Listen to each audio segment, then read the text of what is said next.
Alright, welcome back to my YouTube channel. I'm Andy's Vlog. Ito, napakatibay naman pala ng ebidensya ng ICC laban ho dito sa dating Pangulo Duterte. Naku po, kaya naman ho pala ito ay takot na takot. Diyan ho sa 2 batalyon na pinadala ho ng ating kasalukuyang Pangulong Bongbong Marcos. 2 batalyon ng PNP SAF ay kinatatakutan no ngayon ni Digong. Desperado na. Ito pala ay nakakatunog na talagang bahagi ng pag-aaresto sa kanya. Sa maniwala kayo't sa hindi. Yan po ang lumalabas, mga kaibigan. Yan ang ating tatalakayin at marami pang iba. At kung bago pa lang po kayo sa aking maliit pa na YouTube channel, inaanyayan ko po kayo, please subscribe. Sabay-sabay po natin i-like ang video na ito kung nagustuhan nyo po. Palakpakan muna mga kaibigan. Naku po, pampagana. Talagang sobrang init nitong ating usapin. Mga kaibigan, gusto ko lang pong ipaliwanag sa inyo. Importanteng malaman nyo po ito. At nang sa ganun ho ay hindi ho kayo mabiktima ng fake news.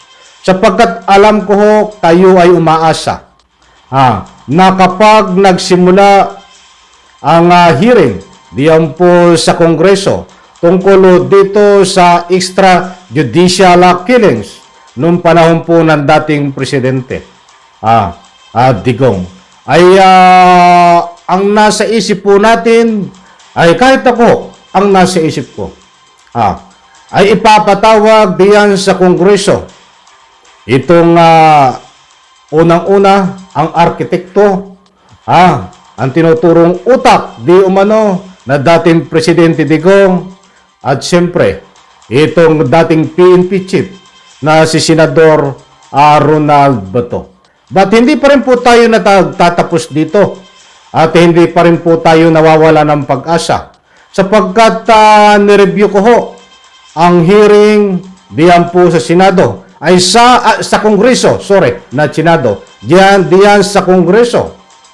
Ay kasi tayo po ay hindi basta sumasalang na lang po sa larangan ng vlog, sa mikropono harap, nang wala po tayong masusi na pag-aaral, pag-research, at nang sa ganun po, hindi kayo mabiktima ng anumang fake news, mga kaibigan.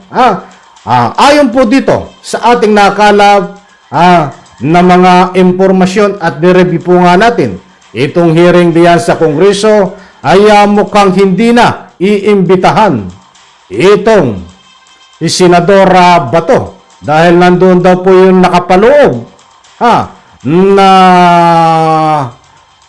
parliamentary immunity. Ay bakit si Leila de Lima naimbitahan nyo? Natalakay na natin ito kahapon bakit si Leila de Lima naimbitahan nyo dyan? Nung kasagsagan na iniimbestigahan mo sa Senado at nakulong pa. Ay bakit hindi magawa kay Bato? But anyway, ay ako po yung nagtatanong lang. At nasabihan nga din dito na hindi na rin kailangan ho na imbitahan itong dating Presidente Digong ayon ho dito sa statement ni si Representative Bini Abante sa interview ho ni Christian Isguera. Mga kaibigan, hindi po tayo nagkakaroon dito nangakahaka, kuro-kuro, na wala po tayong pinagbabatayan. Kung gusto nyo pong mapanood itong interview kay Representative Bini Abante, na ika nga po siyang chairman ng komite na nag-iimbestiga, ay diretsahan sinabi niya po doon na hindi na iimbitahan itong dating Presidente Digong. Baka tayo kulangin sa oras, sa madaling salita, useless ang investigasyon na yan. Saka po natin bigyan ito ng pagtatalakay muli. Itong ika nga po'y, na ika nga hindi na iimbitahan. Nako po, bakit kayo nag-imbestiga pa dyan?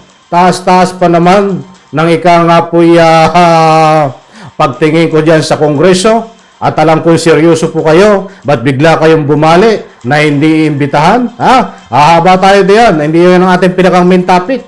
Basta ang purpose ko po niyan, kaya pinaliwanag ko po sa inyo, dahil alam ko po, aasa kayo na maiimbitahan dito, dahil usapin po ito na iimbestigahan ang tinatawag na tukhang. Ay sino pong arkitekto dito? Ay siyempre si Digong at itong kanyang PNP chief, na si Senador Bato. But anyway, baka magbago pa po ang isip mga kaibigan. Saka po natin bibigyan muli ng parto yan. Tatalakay at ipapaliwanag ko po sa inyo. Ang bigyan po natin ng highlight, mga kaibigan, ay itong sa pinanood ko, ni-review na hearing sa Senado, ay pinresenta. Pinresenta po doon ang ginagamit na ebidensya ng ICC laban ho dito ho sa dating Presidente Digong. Alam mo, ito madalian lang. Isang ebidensya na matibay ho na nagpapatunay na talagang pwede lalabas ang warrant of arrest ngayong buwan ng June. Kasi yan po ang nakuha nating mga impormasyon na mayroon pong konektado dito po sa ICC. Mamaya ko po ipapaliwanag. Ito, unang ebidensya na ginagamit nila kay Duterte na walang habas, walang pakundangan na pagpaslang dito ho sa ating maliliit at nakababayan at kapwa mamamayan, ay itong sinasabi niya na kinuha ho at sinave ng mga pahayagan international. Hindi na po ito panibago sa inyo. Ang sinasabi na Duterte na papatayin ko kayo. Ginamit po yan. Pinresenta po sa Kongreso, mga kaibigan, ang mga ebidensya na yan na ginagamit ngayon ng ICC laban ho diyan kay Duterte. Papatayin ko kayo, mga kaibigan. At kung may kilala man kayong adik, ay papatayin at ipapapatay ko. Yan ang sabi ni Duterte. Basta usapang patayan ay ginamit na yun na nilabas niya sa kanyang bunganga ni Duterte, mga kaibigan. Yan pong balita na yan at ebidensya na yan na hindi po galing dito sa local news. Yung international, dalawang malalaking media platform ho na nag-interview sa kanya, ay ginamit ho yan ebidensya laban ho kay Duterte ang salitang papatayin ko kayo. Ang paliwanag nga po dito para sa lubos nyo pong maunawaan, kaya lalong nadiin itong dating Presidente Digong dito sa salitang papatayin ko kayo. Dahil pagkatapos niya pong magsalita ng salitang papatayin ko kayo, ay kaliwat kanan na Luzon, Visayas, Mindanao ang nangyari po, napatayan at pinatay nga talaga. Kaya't lalo po siyang nadiin doon, mga kaibigan. Wala po sanang problema, mga kaibigan.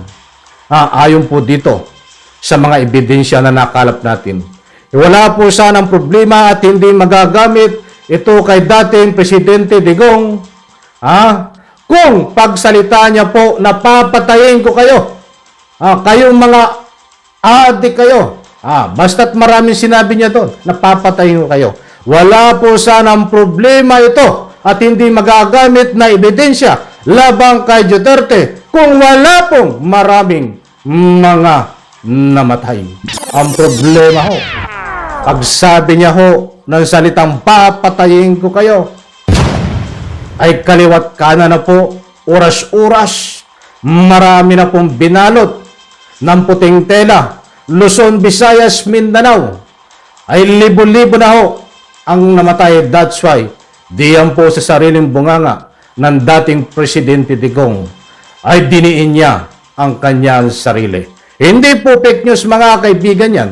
Itong impormasyon nating nakuha ay galing po yan na inilatag diyan po sa hearing sa Kongreso na yan po ay galing din po dito po sa may internal connection po sa ICC na si Attorney Cristina Conte.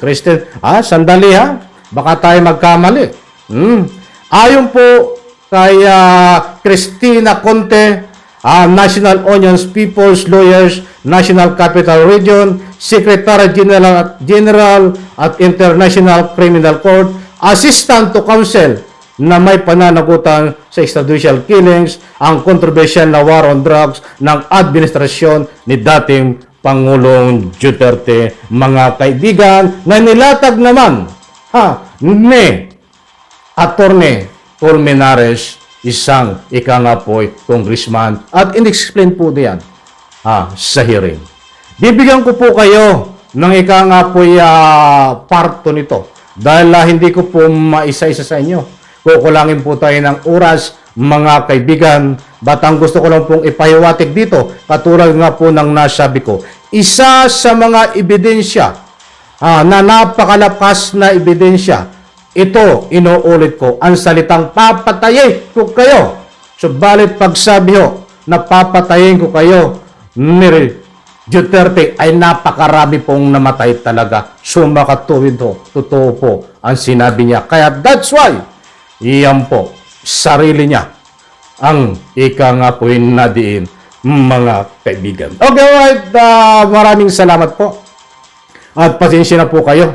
Gusto ko man bigyan ito ng madiinan na pagtatalakay. Wala na po tayong oras.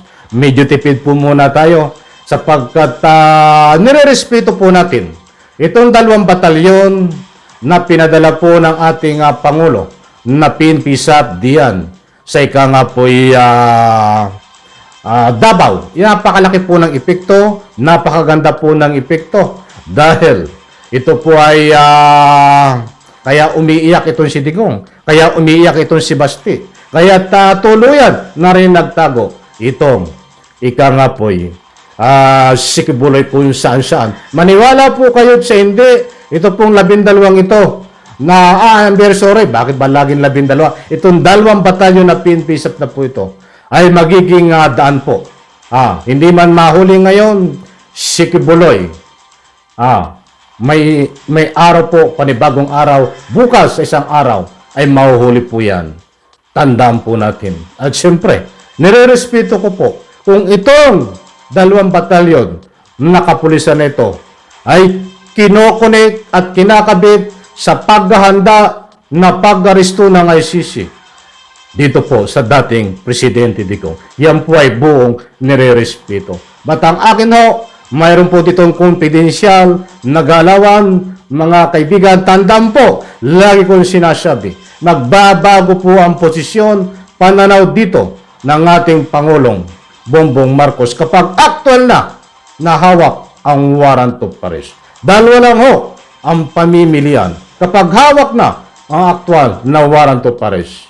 Ano yung una? Huwag niyong arestuhin si Digong. Yan ang aking utos. Pangalawa, sige, arestuhin niyo yan si Digong. Yan po, maniwala kayo sa hindi. Mangyayari po yan. 2 bagay na yan kapag lumabas na ang warrant of arrest. Kaya sinasabi ko ho, magbabago ang posisyon at pananaw po dito ng ating Pangulong Bongbong Marcos. Alam ko, nakuha nyo ang gusto kong ipunto dito. Maraming salamat. Pagpalain po tayo lahat. Sabay-sabay po nating i-like ang video na ito. Bye-bye. Palapakan.